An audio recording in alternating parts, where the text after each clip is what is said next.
So where we last left off, we were talking about this bias variance trade-off, which is a general principle that often the steps we take to reduce the bias of a machine learning model also have the effect of increasing its variance. So then we have this trade-off where we have to adjust the model complexity so that we get low bias, but also high variance. What are some of the steps we can take to reduce the model complexity?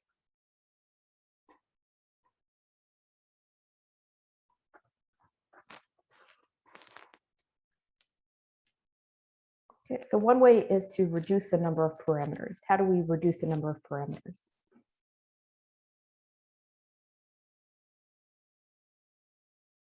Okay, well, Evan says lasso regularization, which we haven't discussed at all yet. What did we talk about last week? So last week when we tuned the number of parameters, what were we actually doing?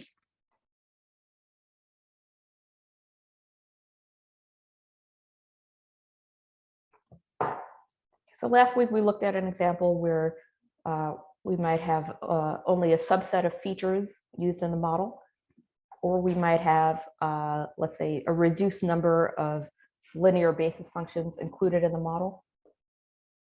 So Alan mentioned taking up parameters that should not make sense. That's actually a separate issue that we looked at last week when we had a model for our linear regression on the teaching evaluation data set that was learning for parameters that shouldn't really contribute to the target variable. That was actually kind of a separate issue. But more generally, if we want to reduce the variance of the model, we have to remove some parameters because we had this trade-off we discussed. Find it in these notes here.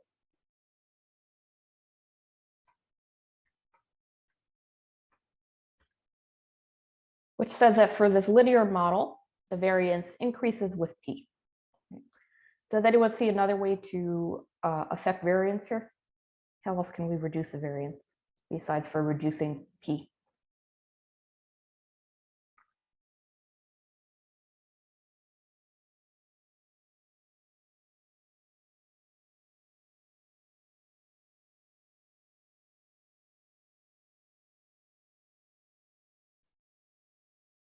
Okay, so that's exactly right. We can increase the number of training samples n, because the variance is inversely proportional to n. So if we're able to collect more data, that can also reduce the variance. What about the sigma epsilon squared? Is that a parameter we can kind of tune in order to adjust the variance? Can I tune that? No. So that's the irreducible error. It's inherent in my data and it's not something I can control. But generally speaking, we can reduce the variance of a model by decreasing p or increasing n. Now, today we're going to look at another way to reduce the variance of the model, and that way is, as Evan mentioned before, it's called regularization. So let's take a look at how it works.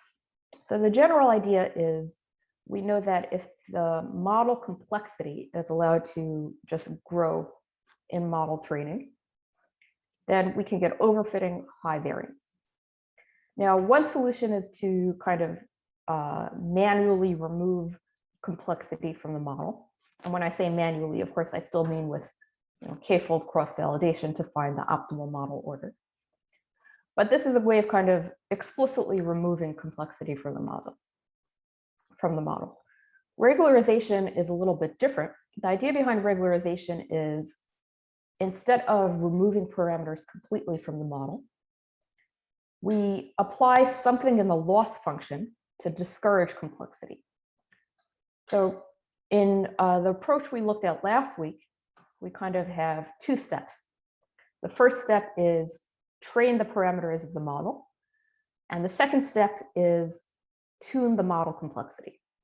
And in that approach, when we train the parameters of the model, we're using a loss function that doesn't care about complexity. And then in the second step, when we tune the model complexity, that's where we try and pay attention to that aspect of it. With regularization, we're attempting to do both in the same step. So we apply a penalty in the loss function such that the model is trained to avoid overly complex models. What do I mean by that? Well, so far we had a least squares estimate as our loss function. So we were looking for the weights that minimize the mean squared error, where the mean squared error is defined as the mean of the squared residuals. Now with regularization, we're going to look at an alternative cost function. So let's say J of W, for example, which is equal to the previous loss function, so the mean squared error, plus some penalty function. And the penalty function is also a function of W. What could we use for a penalty function? Well, we have a few options, and these two are kind of the most popular. One option is ridge regression. And in ridge regression, the penalty function is equal to the L2 norm of the weight parameters. The other option is lasso regression, which is the L1 norm of the weight parameters. So essentially, we're looking at the magnitude of the weight parameters. With lasso regression, we're penalizing a large magnitude of weights. And in ridge regression, we're penalizing a large magnitude of squared weights. And in both cases, we have this alpha parameter or some other parameter that's a multiplier on the penalty. And that determines how much we care about the penalty relative to the original loss function. So we have part of our loss function is this original loss function here. Part of the loss function is this penalty term. And the penalty term says you should stay away from large coefficient values, from large weights. Let's see what that actually does in terms of training a loss function. Let's see. Where'd that go? Okay, here it is. Okay. So this is a graphical representation of model training for L2 regularization on the left, L1 regularization on the right. Okay. Now, this little X over here, that red X, is the actual least squares solution for this example. So this is a point with the minimum mean squared error. So this combination of weight 1 on this axis and weight 2 gives a minimum mean squared error. And last week we looked at a series of examples where we looked at, actually 2 weeks ago, we looked at these contour plots that showed the mean squared error over the, let's say, entire range of parameters under consideration. And we saw that if you use gradient descent, for example, the gradient descent would move down the mean squared error contours until it found that lowest point, which is the least squared solution. I'm going to circle the least squared solution. Now, when you use regularization, you actually have 2 terms in your loss function. One term is a mean squared error term. And these red lines here show the mean squared error part of the loss function. The second term is a penalty term. Okay. And these black lines here show the penalty term. Excuse my terrible handwriting. Okay, let's remind ourselves by looking back for a moment. Where is the penalty term minimized? So for what values of, let's say, W1 and W2 are the penalty term minimized?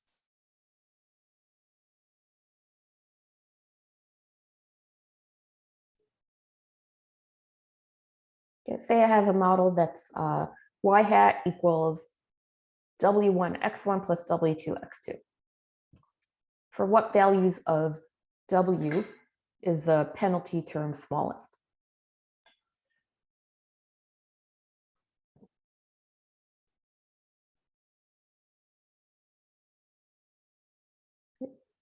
So the values of W that minimize a penalty term are 0. Right? If all of my weights are 0, the penalty term is minimized. And that's what we can see here. So the least squares part of the cost function has the optimal part over here. That's where the mean squared error is minimized. The penalty term part of the loss function has the optimal point here at the origin, 0, 0. Okay. That's where the penalty term is minimized. Now, the regularized loss function is a trade-off between the mean squared error part and the penalty part.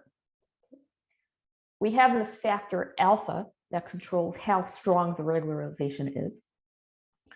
If alpha is very, very small, then we don't really care about the penalty part of the loss function. So if alpha is very, very small, then the regularized solution will end up here at the same point as the mean squared error.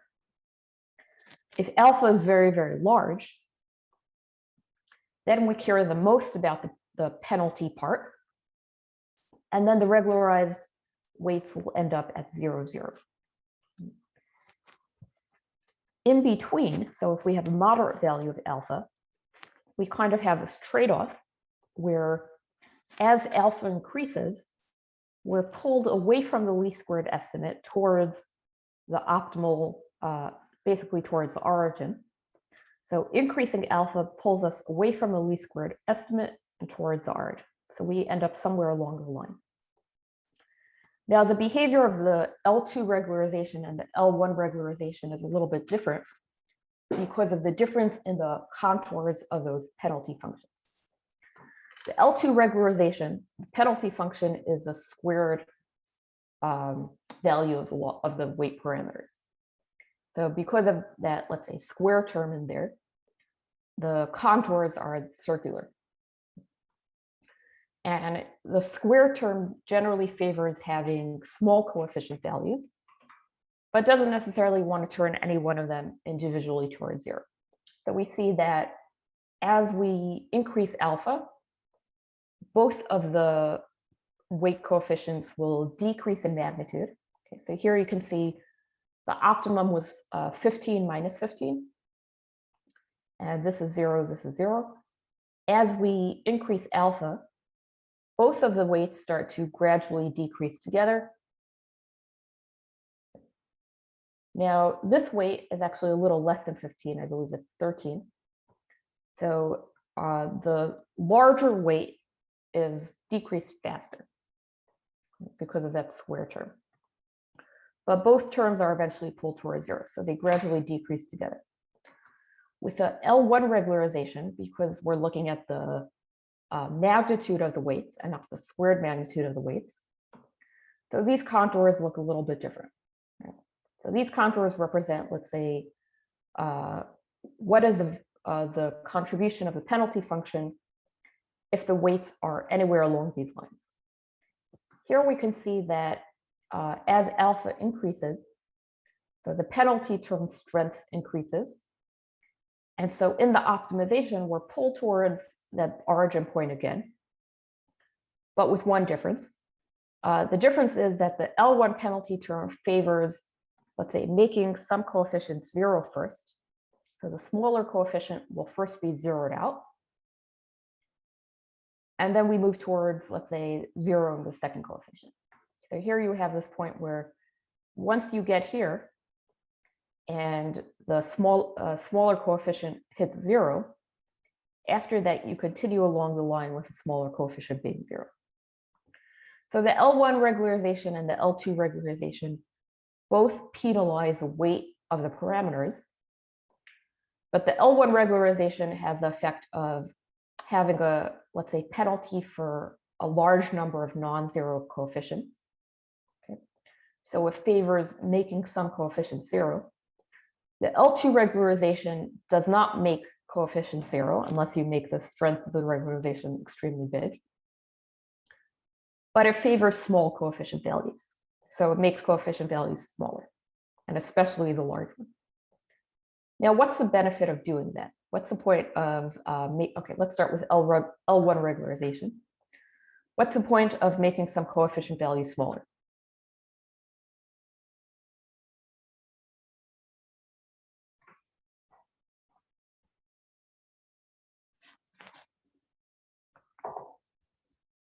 So remember, our goal here is really to reduce the variance of the model. Does, let's say in the case of L1 regularization, where we zero some coefficients, does that reduce the variance of the model? Why?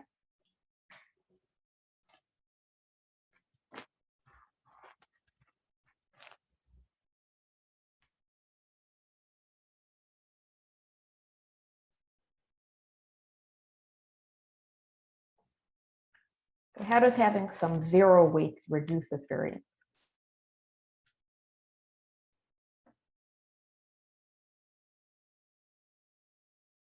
Okay, so P is equal to the number of parameters in the model, but the only parameters that are included are the ones with non-zero weights. Right? If we have something like 0x1 plus 0x2, okay, x1 and x2 are not really in the model if their weights are 0. So L1 regularization is like a kind of built-in feature selection that removes basically the smallest parameter values. Okay. And once we remove them, because they're zeroed out, those parameters are no longer in the model. So this value, this P, is decreased. And that in turn decreases the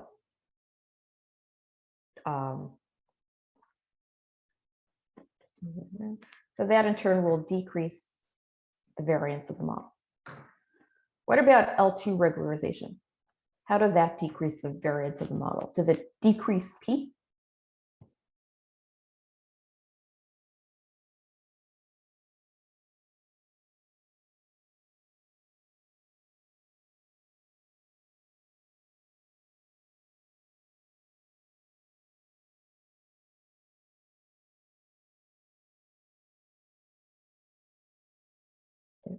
So it does reduce parameters to 0 eventually if the strength of the regularization is very, very large. But it's not like the ridge regression. It's not like the L1 regularization in that sense. So it's more likely to just keep making parameter values smaller and smaller than to actually make any of them 0. It doesn't really start to zero them out until the regularization strength is very, very large. So if it does not decrease P, how does it reduce the variance of the model?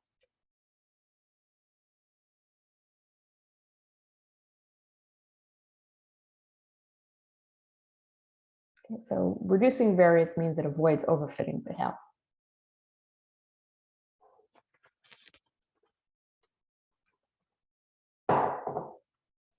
Okay, so Ben says it makes coefficients smaller.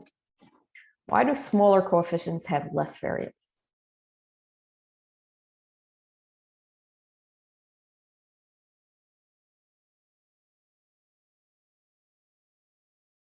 Okay, so let's look at this example here. In this example here, you have these kind of very long, narrow MSE contours. Right? This is kind of similar to what we saw when we looked at the example of, let's say, a less friendly loss surface with collinear features. So you end up with this, let's say, kind of very long contours, where you can see here that the mean squared error is very similar for any coefficient pure within this range. Right? So let's say I'm fitting a model, right? And it's a little bit noisy. So I mean, the data is a little bit noisy. So I'm not necessarily going to find that exact point there. Okay. But let's say the best mean squared error I can find is whatever is represented by this blue line here.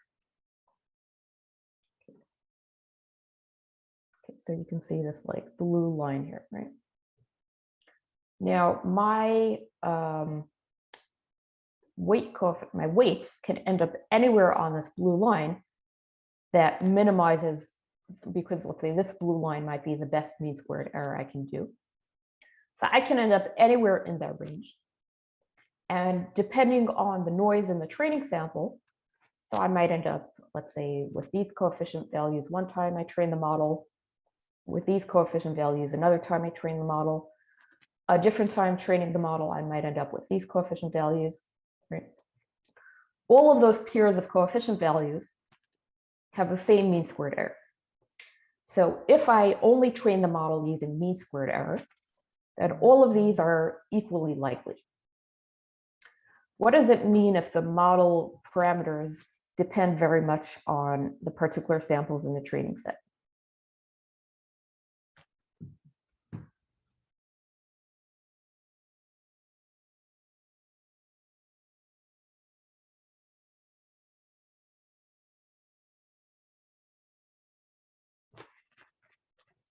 If the model depends very much on the random draw of the training set, that's the definition of variance, right?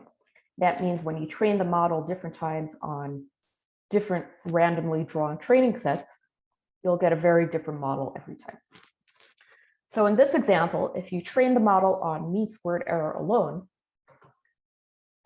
well, for a given mean squared error, any of these weight pairs in this very large range are equally likely. Now, what happens when you add the regularization term? If you add the regularization term, is this coefficient value A as likely as this coefficient value B?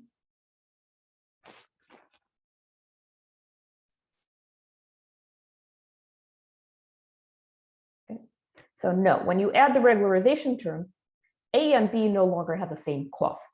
B has smaller cost because it's closer to the origin. And we know that the regularization term favors solutions closer to the origin. So what you have here is, even though you're not explicitly decreasing P because you're not zeroing out any of your coefficient values, when you have a situation where a large range of parameter values are equally likely, the L2 regularization kind of fixes that by making it so that, no, you don't have the entire range being equally likely anymore.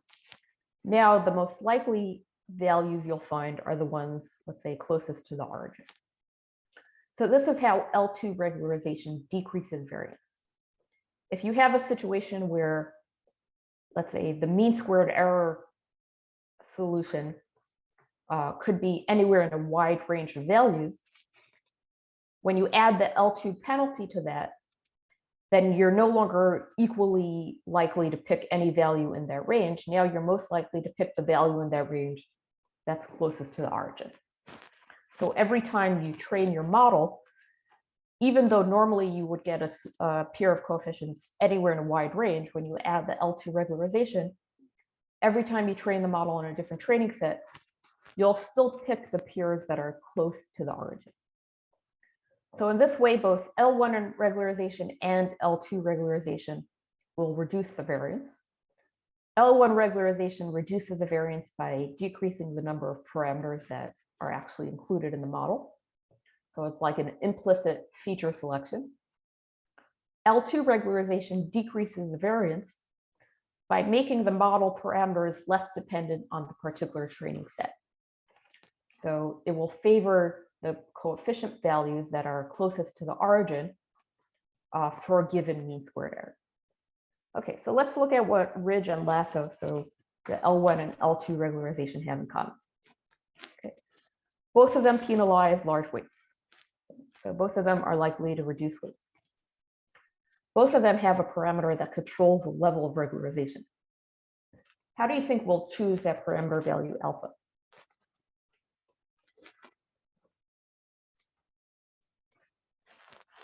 How do you think we might find the optimal value of alpha for a particular model?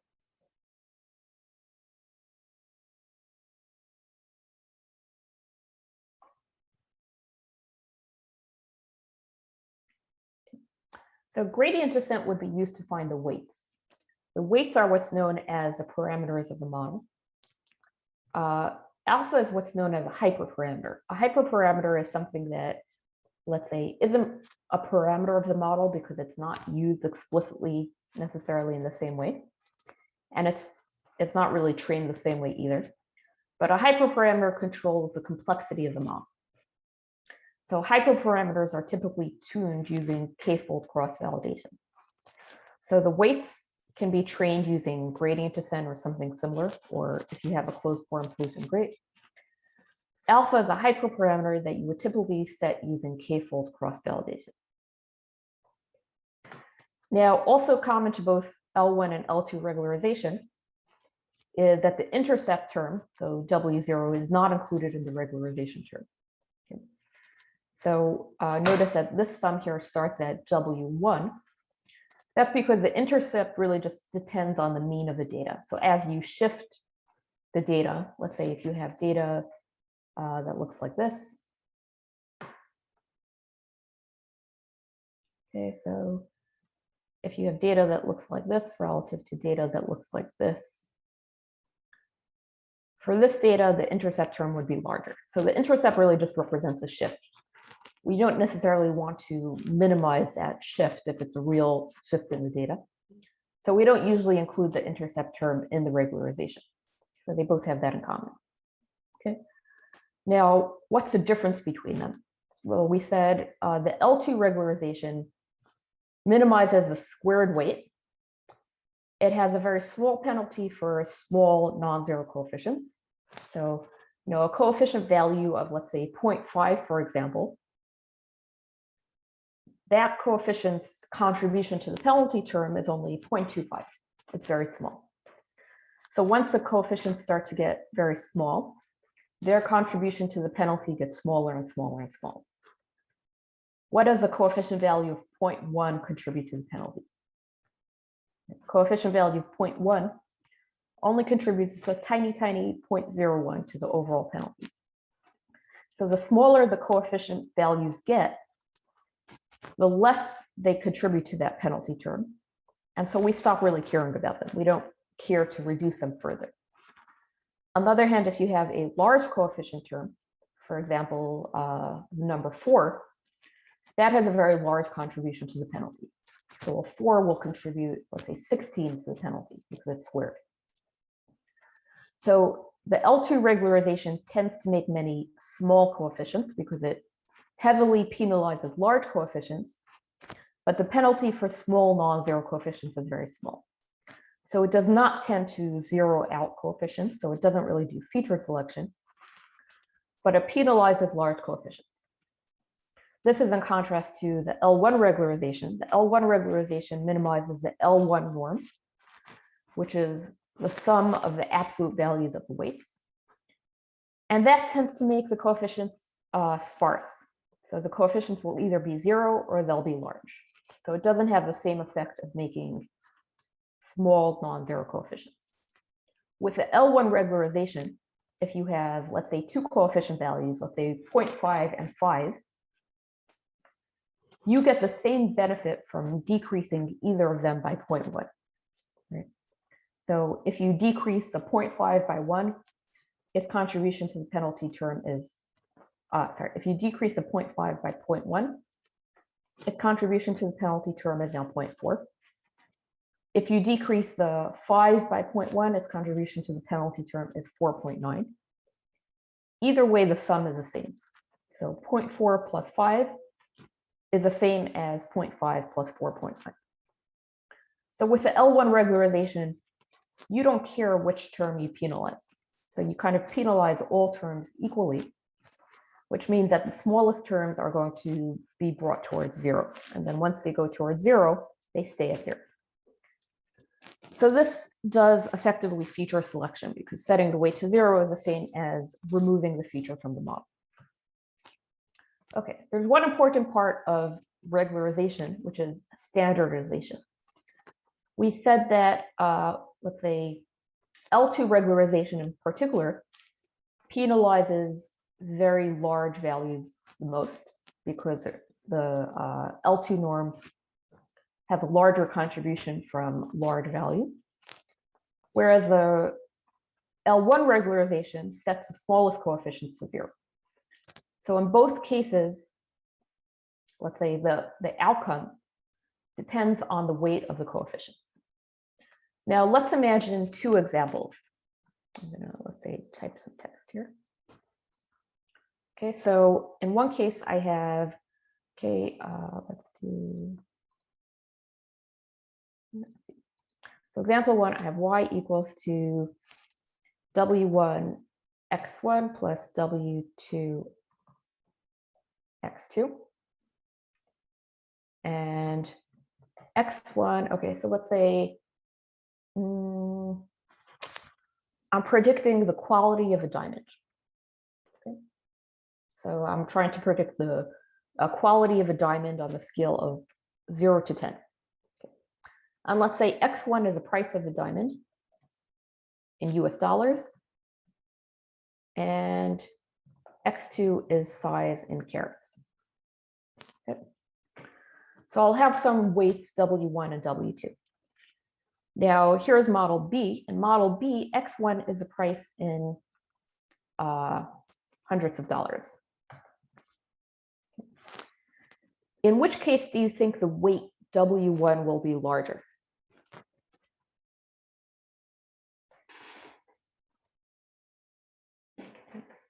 So in both cases, I'm going to train the model using the same data. In the first case, X1 is the price of the diamond in dollars. In the second case, it's the price in hundreds of dollars. Okay. Now, we know that in, let's say, the first case, the coefficient value W1 is equal to the effect on Y of increasing X by 1. Okay, so let's say we find that if we increase X by 1, meaning the price increases by, or let's say, okay, by $1, then then Y increases by 0.01. So W is 0.01. Okay. This is X1. Now, in this case, let's say, so it's the same effect. If we increase X1 by 1, yeah, let's make this a bigger number so it's easier. If we increase X1 by 1, that means the price increases by $100. So Y increases by how much? Well, we already know the effect from here, right? So if we increase the price by, let's say $100, let's see, I did something a little wrong there.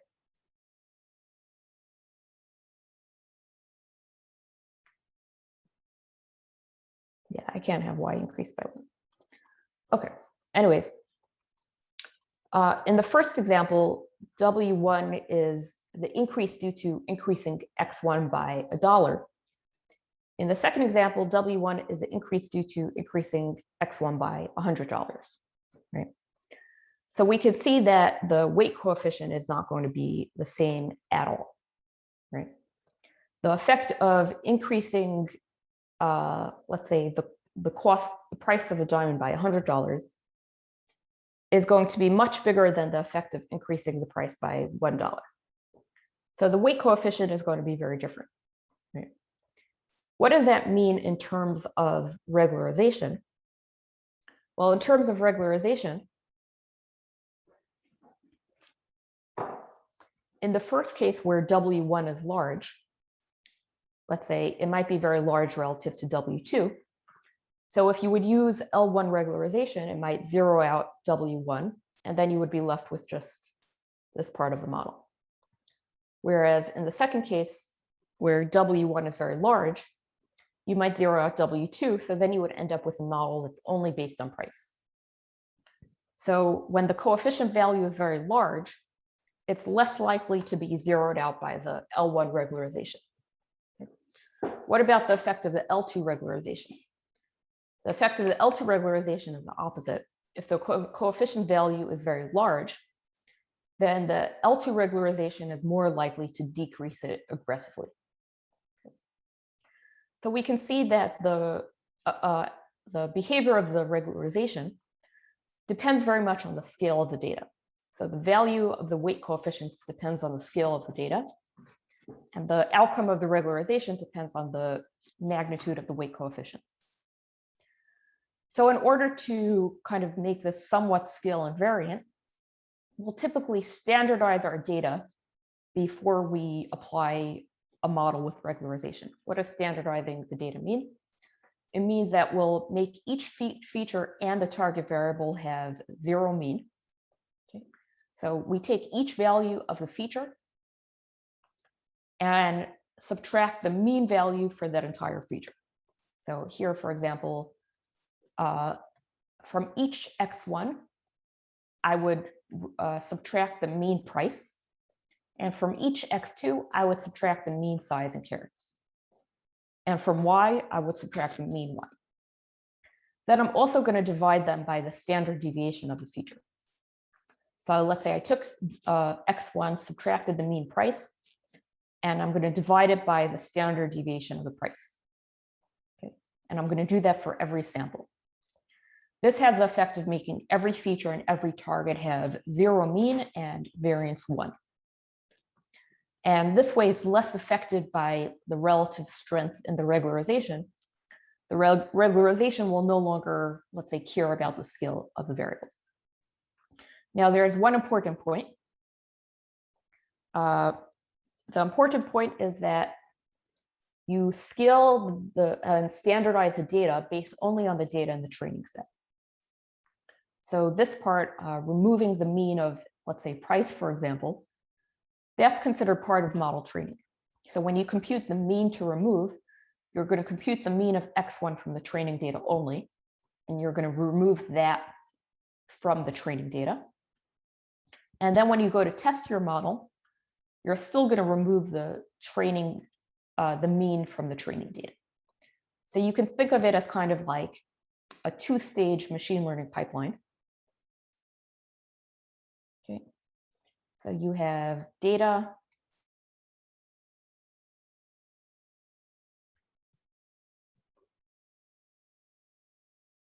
then you have standardization,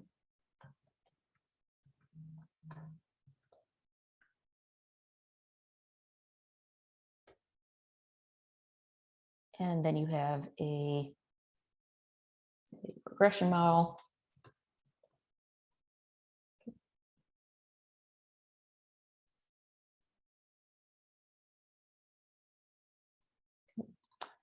And the training data only is used to fit both the regression model and the standardization. So you could think of the standardization as being, let's say, kind of like a model that we train also, and you only use the training data for it.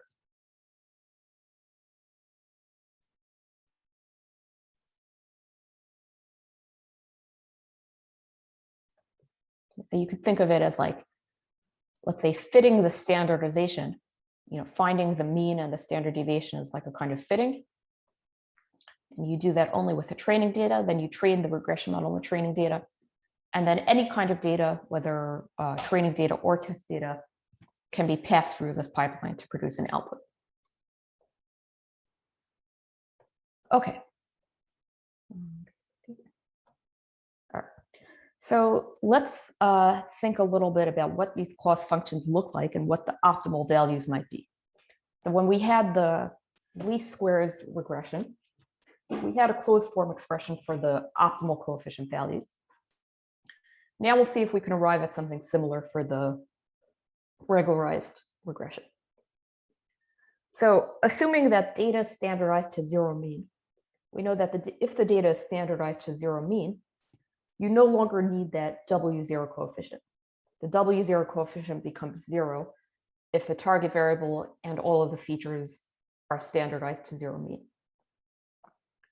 So now we no longer need to worry about that part, and we can just define this as, let's say, the norm of the weight parameters.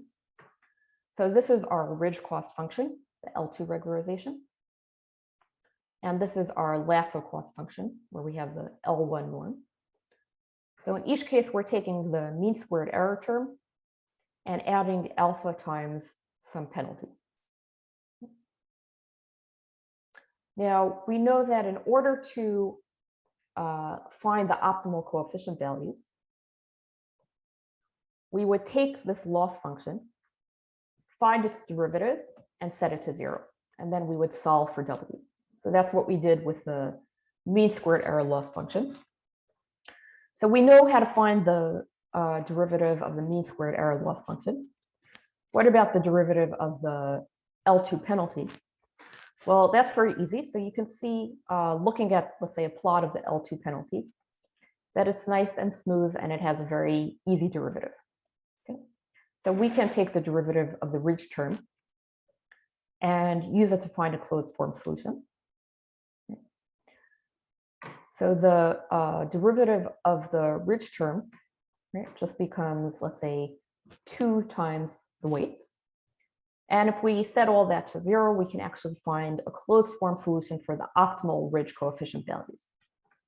It's very similar to the mean squared error values. Okay.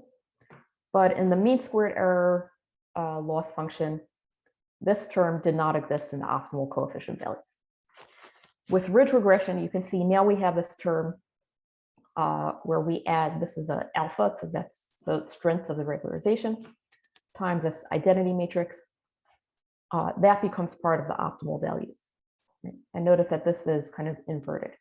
It's a little complicated to think of matrix inversion as being a denominator. But if you can wrap your head around that, it kind of makes sense that the stronger the value of the regularization, the greater the, let's say, denominator term, because that has the effect of decreasing the weights. Now, what about the L1 regularization? The L1 regularization does not have a nice continuous derivative. So this is the plot of the, let's say, L1 norm for one coefficient. And you could see the derivative is discontinuous. Over here, it's, let's say, the negative constant. Over here, it's a positive constant. So because the derivative of the L1 norm of the weights is not continuous, you can't find a closed form solution. But notice that this is definitely convex, right? So there's a single global minimum. So we can still solve iteratively, for example, using gradient descent. Okay.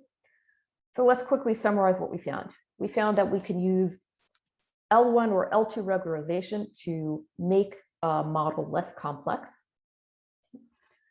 We found that you can tune alpha to control the complexity trade-off. And we said that with ridge regression, which is the L2 regularization, increasing alpha makes the coefficient smaller. With lasso, which is the L1 regularization, increasing alpha makes the coefficient 0. And we said that you can select alpha by cross-validation, right, where you have an outer loop over cross-validation folds, and on the inner loop, you loop over different values of alpha. Okay. Are there any questions about the regularization part of today's lesson?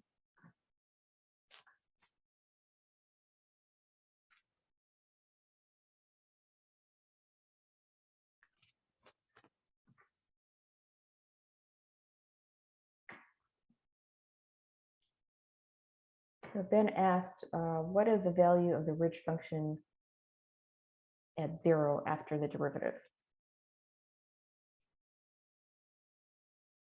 I'm not sure exactly what you mean. So this is the ridge term and its derivative. Okay, so you could see the derivative is very smooth and continuous. Okay, lasso. Okay, so then the question is, what is the value of the ridge, the lasso function at 0 after its derivative? I'm not sure what you mean by the lasso function after its derivative. Right? So remember that we're taking this term and we're adding it to like a mean squared error term. Right? So imagine we have this. So we're not necessarily, it's not as intuitive to think about the derivative, but imagine you have, let's say, this mean squared error term and this lasso term. So what you'll end up with is like a pointier version of the mean squared error term. So this will end up being kind of like pointy. We'll actually see this in our collab lesson next week.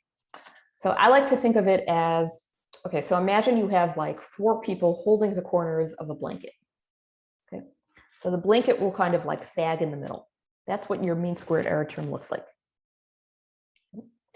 So your mean squared error term looks like a blanket being held in 4 corners, sagging in the middle, so that minimum in the middle is an optimal value. With ridge regression or L2 regularization, you can imagine people like pulling up on the corners of the blanket equally so that it just gets like deeper and deeper.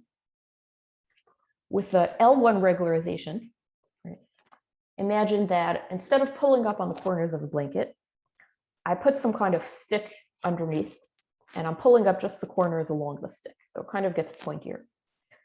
It's a little hard to explain, but I think it will become more clear when we look at it in, let's say, simulation next week in our on Thursday in our collab lecture. Okay, some very good questions here. In practice, which one is used more often, L1 or L2?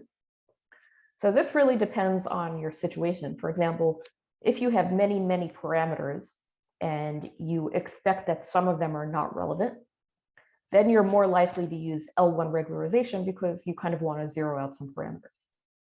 If you don't have many parameters and you expect all of them to be relevant or most of them to be relevant, then you're more likely to use L2 regularization because it still keeps all your parameter values. It doesn't zero them out. It just reduces the variance of the parameter estimate. So in practice, the one you'll use depends on what type of data do you have. Do you have many parameters and probably some of them are irrelevant? Or do you have a smaller number of parameters and you just want to kind of control the variance of the estimate? There's also a version called ElasticNet. ElasticNet combines both L1 and L2 regularization.